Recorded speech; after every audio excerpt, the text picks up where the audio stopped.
Hello everyone, welcome back. मेरा नाम है राहुल शर्मा और मेरे चैनल का नाम है कॉमर्स क्रश। तो आज से हम अपनी एग्ज़ाम 4 सीरीज़ की शुरुआत कर रहे हैं और जिसके अंदर जैसा कि मैंने बोला था आपको पहले वीडियो के अंदर कि हमारी जो फर्स्ट वीडियो रहेगी हम स्टार्ट करेंगे बिजनेस स्टडीज़ से। आप देख पा रहे हैं बिजनेस स्टडीज़ में तीनों का ही लेता हूँ, CUET, क्लास 12 और 11 तीनों की बिजनेस स्टडीज़ हम कवर करते हैं। और सबसे पहले हम स्टार्ट करते हैं क्योंकि आज हमारा फर्स्ट वीडियो है हमारा फास्ट ट्रैक सीरीज़ का, तो थोड़ा सा इंट्रोडक्शन लेकर चलेंगे हम कि क्या क्या हमारा रहने वाला है इसके अंदर, मैं क्या करता हूँ, मैं कौन हूँ। उसके बाद नेक्स्ट सीरीज़ से हम सीधा टॉपिक के ऊपर चला करेंगे। तो सबसे पहले हम इसके अंदर बात करते हैं आपसे कि क्या क्या आपके पर्क्स रहने वाले हैं अगर आप हमारे चैनल को ज्वाइन करते हैं या आप हमें फॉलो करते हैं, तो क्या बेनिफिट्स आपको इसके अंदर देखने को मिलेंगे। तो सबसे पहले जो भी हमारी एग्ज़ाम 4 सीरीज़ रहने वाली है जो स्पेसिफिकली एग्ज़ाम्स को लेकर है, that is fully free of cost. बिल्कुल पूरा का पूरा कोर्स आपका फ्री रहेगा, चाहे वो बिजनेस स्टडीज़ की बात करें, चाहे वो अकाउंटेंसी की बात करें, चाहे वो इकोनॉमिक्स की बात करें, तीनों ही कोर्स आपके बिल्कुल फ्री ऑफ कॉस्ट रहने वाले हैं। सेकंड हम बात करें तो इसके अंदर आपको फ्री कॉम्प्रिहेंसिव स्टडी नोट्स में मिलेंगे जो डायरेक्टली आपको मेरे टेलीग्राम चैनल से मिल जाएंगे। तो अगर आपको अपने स्टडी नोट्स चाहिए तो आप जल्दी से मेरा टेलीग्राम चैनल को ज्वाइन कर लीजिए। वहाँ से आपको फ्री ऑफ कॉस्ट सारे कॉम्प्रिहेंसिव नोट्स मिलेंगे जिससे आपकी लास्ट टाइम रिवीजन काफ़ी अच्छी हो जाएगी और आपकी कॉन्सेप्चुअल क्लैरिटी भी काफ़ी अच्छी वहाँ से हो जाएगी। नेक्स्ट चीज़ है कि चाहे ये फ्री बैच है लेकिन फिर भी जो भी आपके बैच रहेगा वो बिल्कुल रेगुलर रहेगा, रेगुलर लेक्चर्स आपको इसके अंदर देखने को मिलेंगे। बस आपको ज़्यादा से ज़्यादा वीडियो को लाइक करके चैनल को सब्सक्राइब करना होगा। नेक्स्ट हम बात करते हैं जिसके अंदर सबसे ज़्यादा दिक्कत आती है कि वीडियोस तो आपको बहुत सारी मिल जाती है यूट्यूब के अंदर, पर डाउट रेजोल्यूशन के लिए कोई भी नहीं मिल पाता। तो हम फ्री डाउट रेजोल्यूशन आपको इसके अंदर प्रोवाइड करेंगे। उसके लिए भी आपको अगेन हमारा टेलीग्राम का चैनल ज्वाइन करना है। आप टेलीग्राम ज्वाइन करेंगे, वहाँ पर ईजिली आप अपने डाउट्स को पूछ सकते हैं। नेक्स्ट हम बात करेंगे इसके अंदर हम सोल्ड PYQs भी कवर करेंगे, that is previous year questions, जो कि बहुत इंपॉर्टेंट है। अगर आपने अपनी प्रिपरेशन को पूरा मान रहे हैं लेकिन आपने PYQs नहीं किया तो that means your preparation is not complete. आपको PYQs किसी भी हालत के अंदर कंप्लीट करने ही करने हैं। नेक्स्ट हम बात करें इसके अंदर तो हमें सॉल्व सैम्पल पेपर्स ही हम इसके अंदर कवर करेंगे। सैम्पल पेपर्स अगर हम बात करें तो हम इसके अंदर CBSE के सैम्पल पेपर्स अलॉन्ग विद जो मेरे सेल्फ कुछ इंपॉर्टेंट सैम्पल पेपर्स है वो दोनों ही कवर करते हुए चलेंगे। आफ्टर दिस सीरीज़, जब ये सीरीज़ एक बार कंप्लीट हो जाएगी तो जब आपके एग्जाम्स आएंगे, एग्जाम्स के बीच में जो आपके ऑफ्स होंगे उसके अंदर हम सैम्पल पेपर्स को कवर करते हुए चलेंगे। सबसे इंपॉर्टेंट चीज़ नेक्स्ट एक और बहुत इंपॉर्टेंट फीचर है जो हमारा, that is regular mock test. एक पहली बात तो कोई भी फ्री ऑफ कॉस्ट आपके मॉक टेस्ट लेता ही नहीं है, ये मॉक टेस्ट आपके फ्री रहने वाले हैं। दूसरी बात, कोई फ्री ऑफ कॉस्ट लेता भी है तो उसकी चेक नहीं करते, क्योंकि आप देखिए खुद से चेक करने में और एक एजुकेटर के चेक करने में, एक एग्जामिनर के चेक करने में फ़र्क है। तो हम आपके मॉक टेस्ट लेंगे भी और मैं खुद आपको उनको वो चेक करके भी दूंगा, that is also free of cost without any charges. Next हम बात करते हैं इसके अंदर तो फ्री लाइव सेशंस भी होंगे आपके। उसके लिए आपको मेरे को 1000 सब्सक्राइबर्स तक पहुंचाना होगा जल्दी से जल्दी। जैसे ही आप पहुंचा देंगे आपके एग्जाम डेज के अंदर हम इसके अंदर लाइव मैराथन्स लेंगे। मतलब ये फास्ट ट्रैक सीरीज़ तो आपकी चली रही है, साथ में आपकी मैराथन्स भी चलेंगी। Next important, complete assistance during exams के दौरान या अभी भी कोई भी आपकी चीज़ है तो आप फ्रीली मुझसे कनेक्ट कर सकते हैं और फ्रीली मुझसे आप बात कर सकते हैं। और एक बोनस भी आपको मिलेगा अगर आप हमारी आर्मी को ज्वाइन करते हैं, वो आपको जल्दी पता लग जाएगा। ठीक है जी, तो इस तरीके से हमारी ये कवरेज होने वाली है। उसके बाद हम आगे चलते हैं कि और क्या रहने वाला है। तो यहाँ पर मैं बात करता हूँ कुछ अपने बारे में। सबसे पहले मैंने आपको ऑलरेडी बताया मेरा नाम है राहुल शर्मा, मैं 3 सब्जेक्ट्स लेता हूँ, that is accountancy, business studies और इकोनॉमिक्स। ये मैं 11th क्लास, 12th क्लास और CUET के लिए लेता हूँ स्पेसिफिकली। ठीक है, सबसे पहले मैं बात करूँ तो मैं मेधावी स्कॉलरशिप विनर हूँ for 5 consecutive years, NMMS scholarship winner and Lal Bahadur Shastri scholarship winner, and these all were government scholarships. मैं अपने स्कूल में स्टूडेंट ऑफ द ईयर भी रहा हूँ for 3 consecutive years. I am teaching for more than 6 years now and I had already completed 30 plus certificate courses in commerce till date. आगे कुछ और बात करते हैं तो मैं NCC कैडेट भी रह चुका हूँ, NSS में भी रह चुका हूँ, इम्यून का भी पार्ट बन चुका हूँ मैं, that is international model United states conference, जिसके अंदर हमने अलग अलग कमिटीज़ के अंदर अलग अलग इश्यूज़ के ऊपर डिस्कशन किया हुआ है। नेक्स्ट, मैंने बहुत सारे NGOs के अंदर भी काम किया है, तो इसके बारे में और डिटेल में बात करेंगे। सबसे पहले हम आ जाते हैं अपने चैप्टर के ऊपर, दैट इज़ चैप्टर नंबर 1 जो है आपका nature and significance of management. जी हाँ, nature and significance of management, यहीं से हमारा खेल शुरू होता है, यहीं से अब हमारा बात शुरू होगी कि किस तरीके से हमारे चैप्टर्स यहाँ से रहेंगे और हम कवर करते हुए चलेंगे यहाँ से अपना सिलेबस बहुत बढ़िया तरीके से। चलिए जी, चलते हैं आगे। सबसे पहले what is management, the art of getting things done through others. Management का काम क्या है, आपको चीज़ें मैनेज करनी है, ठीक है। मैनेजमेंट के अंदर ही उसका मतलब ही छुपा हुआ है। मैनेजमेंट का मतलब है टू मैनेज समथिंग, किसी भी चीज़ को मैनेज करना।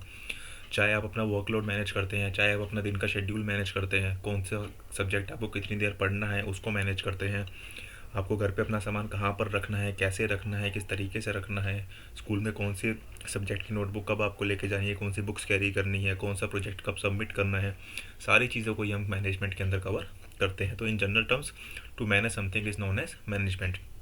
एक बहुत ज़्यादा इंपॉर्टेंट टॉपिक है जो चैप्टर से आता है, और इन दोनों टॉपिक्स का आपका कई कई जगहों पर और चैप्टर्स के अंदर भी इम्प्लीकेशन आती है। That is difference between effectiveness and efficiency. Efficiency और इफेक्टिवनेस, काफ़ी लोगों को लगता है दीज आर सेम टर्म्स, वो दोनों सेम है, लेकिन वो बिल्कुल भी सेम नहीं है। उन दोनों टर्म्स के अंदर काफ़ी ज़्यादा डिफरेंस होता है। तो इस वीडियो के अंदर हम सबसे पहले इस टॉपिक से स्टार्ट करेंगे, जिसके अंदर एग्जाम पॉइंट ऑफ व्यू से काफ़ी इंपॉर्टेंट ये टॉपिक रहने वाला है, इस चैप्टर से भी और आगे भी जहाँ पर भी ये यूज़ होंगे वर्ड्स वहाँ पर भी रहेगा। सबसे पहले हम बात करते हैं व्हाट इज़ इफेक्टिवनेस। सबसे पहले हम बात करेंगे what is effectiveness. Effectiveness means completing the task and achieving the goals. तो बेसिकली किस चीज़ से रिलेटेड है, कंप्लीशन से। अगर आपने कोई भी टास्क को कंप्लीट कर लिया, that means you are effective, ठीक है जी। Completing the task and achieving the goals is known as effectiveness. बात हम करते हैं आगे एफिशिएंसी की, कि भाई एफिशिएंसी क्या होता है। It means doing the task correctly and with the minimum cost, ठीक है। मतलब हमें काम सही तरीके से भी करना है और मिनिमम कॉस्ट पे करना है। तो this is cost based and this is task completion based. अगर मैंने कोई टास्क अच्छे से कंप्लीट कर लिया और अपने गोल्स को अचीव कर लिया, that means I am effective. मैंने कोई टास्क कंप्लीट किया बट मिनिमम कॉस्ट पे अचीव किया, that means I am efficient, I am efficient. और बात करते हैं इसके बारे में डिटेल में, क्योंकि मैंने ऑलरेडी बताया बहुत इंपॉर्टेंट टॉपिक है। एग्जाम्पल से समझते हैं। Effectiveness and efficiency are two sides of the same coin, but these two aspects need to be balanced in every organization. एक ऑर्गेनाइजेशन के लिए दोनों चीज़ों को बैलेंस करना काफ़ी ज़्यादा इंपॉर्टेंट है। दैट मीन्स आप एफिशिएंट है लेकिन आप इफेक्टिव नहीं है, दैट मीन्स कुछ ना कुछ गड़बड़ है। आप इफेक्टिव है लेकिन आप एफिशिएंट नहीं है, दैट मीन्स कुछ ना कुछ गड़बड़ है। तो आपको एफिशिएंट भी होना है और आपको इफेक्टिव भी होना है, तभी बात बन पाएगी। डिटेल में एक एग्जाम्पल से समझते हैं, जहाँ पर और क्लियर होगा आपको। एक एग्जाम्पल हमने यहाँ पे कवर किया है। A company targeted production is 5000 units. एक कंपनी की टारगेट प्रोडक्शन है कि उनको 5000 यूनिट्स एक साल के अंदर बनाने हैं। To achieve this target the manager operates the employees on double shifts with high salary which resulted in higher production cost. तो मैनेजर ने क्या किया भाई कि 5000 यूनिट्स आपको एक साल में बनानी है, उन्होंने डबल शिफ्ट लगानी स्टार्ट की और उनको सैलरीज भी ज़्यादा पे की। ऑब्वियस सी बात है, जब किसी आप लेबर से ज़्यादा काम करवाएंगे तो आपको उसको पे भी ज़्यादा करना पड़ेगा। तो ज़्यादा पेमेंट के चक्कर में उनकी प्रोडक्शन कॉस्ट हाई हो गई। In this case the manager was effective but not efficient. तो जो उनकी टारगेट यूनिट्स थी कि एक साल में उनको 5000 यूनिट्स कंप्लीट करनी है, तो वो टारगेट तो उसने कंप्लीट कर लिया, दैट मीन्स कि वो इफेक्टिव तो था, लेकिन उसकी वजह से उसकी जो कॉस्ट है वो बढ़ गई। हमने पढ़ा कि अगर आपको एफिशिएंट होना है तो आपकी कॉस्ट मिनिमम होनी चाहिए, यहाँ पर कॉस्ट मिनिमम नहीं हो पाई। तो he was effective but he was not efficient, ठीक है जी। बात समझ में आई। तो उसने प्रोडक्शन कॉस्ट बढ़ा के अपने टारगेट को तो अचीव कर लिया, that means he is effective, but production cost बढ़ गई, मिनिमम कॉस्ट के ऊपर आप टारगेट्स को अचीव नहीं कर पाए, that means you are not efficient. I hope आपको ये बात क्लियर हुई होगी। इसको हम और समझते हैं आगे। और if the manager reduces the output with fewer resources to cut down the cost but not achieving the target, consequently the goods do not reach the market and hence competitors may enter into the market. This is the case of being efficient but not effective. उसने सोचा कि भाई कुछ भी हो जाए, मैं अपनी प्रोडक्शन कॉस्ट को तो नहीं बढ़ाने वाला। उसने बोला मैं अपनी प्रोडक्शन कॉस्ट को तो नहीं बढ़ाने वाला, वो तो मेरी सेम ही रहेगी। अब प्रोडक्शन कॉस्ट सेम रही तो उसने अपनी कॉस्ट तो बचा ली, लेकिन वो अपने टारगेट को कंप्लीट नहीं कर पाया। और जब वो टारगेट को कंप्लीट नहीं कर पाया तो इसका मतलब वो एफिशिएंट तो रहा, क्योंकि उसने अपनी कॉस्ट को कम रखा, लेकिन वो इफेक्टिव नहीं बन पाया। तो इसलिए हमने स्टार्टिंग में ही बात करी कि एक ऑर्गेनाइजेशन के लिए बहुत ही इंपॉर्टेंट है कि वो इफेक्टिव भी हो और एफिशिएंट भी हो। इसका मतलब एक ऑर्गेनाइजेशन के लिए इंपॉर्टेंट है कि वो टारगेट्स को अचीव भी करे और मिनिमम कॉस्ट के साथ ही अचीव करे। ऑब्वियस ही बात है कि अगर आपका सामान मार्केट के अंदर पहुंचेगा ही नहीं तो कॉम्पिटिटर्स अपना सामान बेचकर मार्केट को कैप्चर कर लेंगे। और दूसरी बात है कि अगर आपका सामान मार्केट में पहुंच रहा है बट एक हायर कॉस्ट पे पहुंच रहा है, हायर कॉस्ट की वजह से आपका सेलिंग प्राइस भी बढ़ जाएगा और आप कहीं ना कहीं कंपटीशन से पीछे हो जाएंगे। और इन केस आपका सेलिंग प्राइस नहीं बढ़ता तो आपका प्रॉफिट मार्जिन कम हो जाएगा, तो आपको ऑपरेशनल प्रॉब्लम्स भी आएंगी। तो इसलिए this is very much important कि आप इफेक्टिव भी हो और एफिशिएंट भी हो। तो ये था हमारा फर्स्ट टॉपिक। आगे बढ़ने से पहले अगर आपने मेरे चैनल को अभी तक सब्सक्राइब नहीं किया है तो मेरे चैनल को सब्सक्राइब करके वीडियो को लाइक कर दीजिए और साथ ही साथ बेल आइकन को भी प्रेस कर दीजिए, ताकि जो भी आगे की सीरीज़ मेरी कंटिन्यू होगी उसकी नोटिफिकेशन आप तक पहुंचते पाएँ। और जो मैं बात कर रहा था कि अगर मेरे पास आप आर्मी का हिस्सा बनते हैं तो एक बोनस भी मिलेगा आपको। बोनस ये रहेगा कि आपके लिए टेस्ट सीरीज़ बिल्कुल फ्री रहेगी, लाइव सेशंस जिसके अंदर मैं मैराथन्स लूँगा लाइव, आपके एग्ज़ाम्स के दौरान मैराथन्स भी लूँगा, आपके जो मॉक टेस्ट होंगे वो भी लाइव होंगे, और जो आपके सैम्पल पेपर्स मैं खुद डिस्कस करूँगा विद सॉल्यूशंस वो भी लाइव होंगे। तो इसलिए आप मेरे चैनल को सब्सक्राइब करके वीडियो को लाइक कीजिए। 1000 सब्सक्राइबर कंप्लीट कराते ही ये सारी चीज़ें आपको मिल जाएगी। चलिए जी फटाफट चलते हैं वीडियो में आगे हमारे नेक्स्ट टॉपिक के साथ, that is characteristics of management. बहुत सारी कैरेक्टरिस्टिक्स होती है मैनेजमेंट की, अब मैं यहाँ से आपको बता दूंगा तो शायद आपको समझ में ना आए कि कौन सी कैरेक्टरिस्टिक का क्या मतलब होता है। ठीक है, ये सारी कैरेक्टरिस्टिक्स हैं। परवेसिव होता है, मल्टी डायमेंशनल होता है, गोल ओरिएंटेड होता है, कॉन्टिन्यूस प्रोसेस है, ग्रुप एक्टिविटी है, डायनामिक फंक्शन है और इंटेंजिबल फोर्स है। अब इनका क्या मतलब है, बारी बारी से हम उस चीज़ को समझते हैं। तो सबसे पहले मैनेजमेंट इज़ गोल ओरिएंटेड। सबसे पहली चीज़ हमने यही पढ़ी कि आपको टारगेट्स अचीव करने ही करने हैं। Management aims to achieve certain specified objectives और गोल्स ऑफ द एंटरप्राइज। आप मैनेजमेंट किस चीज़ के लिए करोगे, आप ऑर्गेनाइजेशन को तो मैनेज करोगे, और ऑर्गेनाइजेशन के अंदर क्या मैनेज करोगे कि क्या आपका गोल है। अगर आपके पास ऑब्जेक्टिव्स ही नहीं है, आपके पास गोल्स ही नहीं है, तो आप क्या मैनेज करने बैठोगे। तो इसलिए goal oriented is the first characteristic of management, कि आप मैनेजमेंट करने जा रहे हो तो आपके गोल्स आपको अचीव करने हैं, उसी चीज़ को लेकर आप मैनेजमेंट कर रहे हो। So management aims at achieving the certain specified goals. Next, management is pervasive जी। Management activities are universally applicable in all types of organizations anywhere in the world. किसी भी टाइप की ऑर्गेनाइजेशन है, किसी भी दुनिया के हिस्से में है, किसी भी शहर में है, किसी भी राज्य में है, किसी भी ज़िले में है, किसी भी तरह का आप काम कर रहे हैं, किसी भी तरीके की आपकी ऑर्गेनाइजेशन है, तो हर जगह पर management activities are universally applicable. चाहे आप छोटे से छोटा काम कर रहे हो, चाहे आप बड़े से बड़ा काम कर रहे हो, आपको चीज़ों को मैनेज करना ही पड़ेगा। फॉर एग्जाम्पल एक लेमैन है, उसकी टी स्टॉल है, ठीक है जी। अगर उसकी टी स्टॉल है तो उसको भी तो मैनेज करते हुए चलना पड़ेगा ना, कि रॉ मटेरियल कितने का आ रहा है, ठीक है जी, ऑपरेशनल कॉस्ट उसकी क्या है, किस तरीके से उस ऑपरेशनल कॉस्ट को वो मिनिमाइज़ कर सकता है, क्या उसका सेलिंग प्राइस उसको रखना पड़ेगा, क्या उसकी टारगेट मार्केट है, किस टाइम से किस टाइम तक उसको अपना काम करना है ताकि वो ज़्यादा से ज़्यादा कस्टमर्स को पहुंचा पाए। तो ये सारी चीज़ें एक लेमैन को भी करनी पड़ेगी। और मान लो कोई एक टी आउटलेट है, एक अच्छा खासा टी आउटलेट है, तो उसको भी चीज़ें मैनेज करनी पड़ेंगी। दोनों के अपने टारगेट होंगे, उसका भी अपना एक टारगेट होगा, उसका भी अपना एक टारगेट होगा, वो भी इस टारगेट को अचीव करने के लिए मैनेजमेंट करेगा, ये भी इस टारगेट को अचीव करने के लिए मैनेजमेंट करेगा। तो किसी भी टाइप की ऑर्गेनाइजेशन है, management is universally applicable to all of them. आगे चलते हैं जी। Next, management is multi dimensional. एक मैनेजमेंट के बहुत सारे डायमेंशंस होते हैं। मुझे आप 1 सेकंड का टाइम दीजिएगा जी। मैनेजमेंट इज़ मल्टी डायमेंशनल ऐसे एज इन कि जब आप एक ऑर्गेनाइजेशन के अंदर मैनेजमेंट करने जाते हैं तो आपको क्या क्या चीज़ें वहाँ पर मैनेज करनी पड़ेंगी। आपको बहुत सारी चीज़ें वहाँ पर मैनेज करनी पड़ेगी। First is management of work, second is management of people and third is management of operations. ठीक है जी, आपको ये तीनों ही चीज़ें मैनेज करनी पड़ेंगी। सबसे पहले आप काम को मैनेज करोगे, अलग अलग हिस्सों के अंदर काम को डिस्ट्रीब्यूट करोगे कि आप ऑपरेशन संभालोगे, आप मार्केटिंग संभालोगे, आप ये संभालोगे, आप वो संभालोगे। सबसे पहले आप काम को डिवाइड करके काम की मैनेजमेंट करोगे, क्योंकि काम से ही सारी चीज़ें होने वाली हैं। उसके बाद आप पीपल को मैनेज करोगे कि कौन फंक्शनल एरिया में रहेगा, कौन प्रोडक्शन मैनेजर रहेगा, कौन सेल्स मैनेजर रहेगा, कौन मार्केटिंग मैनेजर रहेगा। पीपल को मैनेज करोगे, कौन लोअर लेवल पर रहेगा, कौन CEO रहेगा। तो पीपल को मैनेज करना भी इंपॉर्टेंट रहेगा। And the last one is आपको ऑपरेशंस को मैनेज करना पड़ेगा।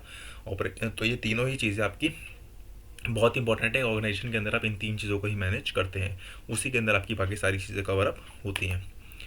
Next, management is a continuous process. ऐसा नहीं होता कि आपने एक बार सोच लिया आप क्या करेंगे, उसके बाद आपको उसी पर स्टिक रहना है।